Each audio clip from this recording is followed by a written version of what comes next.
All right. On today's video, we're going to talk about a big mistake that I see men making over and over and over, especially in the initial phases of crisis in their relationship, which usually looks like, I love you, but I'm not in love with you. I don't know if I want to be here anymore. I want to leave, or I want a divorce. And the natural reaction is usually for most men is, oh, wake up call. If I don't make changes, I'm going to lose her. I've seen the light. I don't want to lose her. This is my wake up call. Let me go do all this work, which sounds harmless and sounds great, actually.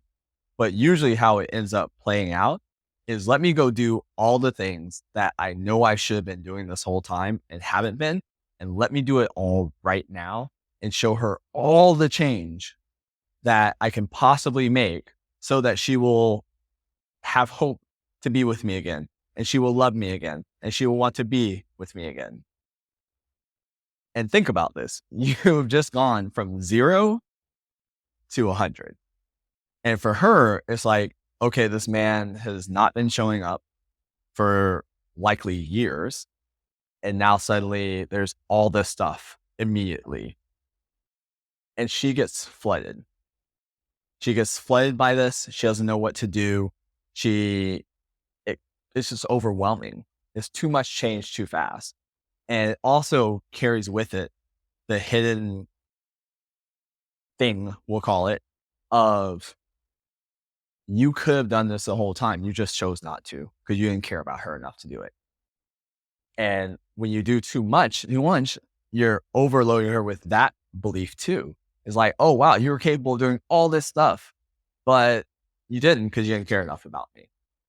So even with all that positive change, you're actually digging yourself a deeper hole. And this is a problem.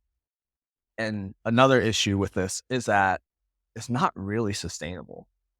Like, there's a reason why you weren't doing these things before.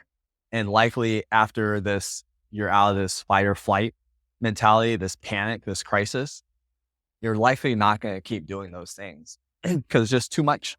It's too much all at once. It's too much change for you as well for it to be sustainable. Some things might stay, but most of them won't. So here's a better path forward. And it's going to be basically a 3-step process. The first step is share with her you've had an epiphany. You realize that, there's so many ways I've been showing up. I realize I've let you down and you deserve better than this. So I'm going to start making some changes that I realize you've been asking, I haven't been doing. And I know it wasn't because I didn't care about you or love you. I was just so disconnected. I was so unconscious. I had just gotten so complacent, and I've woken back up. So over the coming weeks, months, you're going to see some changes in me. I just want you to know that I'm doing this not just for you because you deserve better, but also because I want to be better. Conversation like that.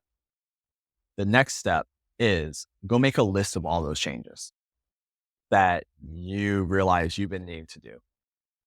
And then start breaking them out, 1, maybe 2 max per week over, say, 90 days, and just drip them forward. And that will be much, much easier for both you and her, right? Because now she's grounded, prepare for the change. It's not too much. You get to stack up wins versus that initial flooding, which is just too much for her to even appreciate. Now she gets to see your consistent process, and it shows consistency, which is something that you probably have not been conveying to her, that you can be consistent. So following that system will yield better results than just flooding her with all the change right away. Give it a shot. Let me know your thoughts. I'll link some resources in the video below for those of you who need some help, and I'll catch you on the next video.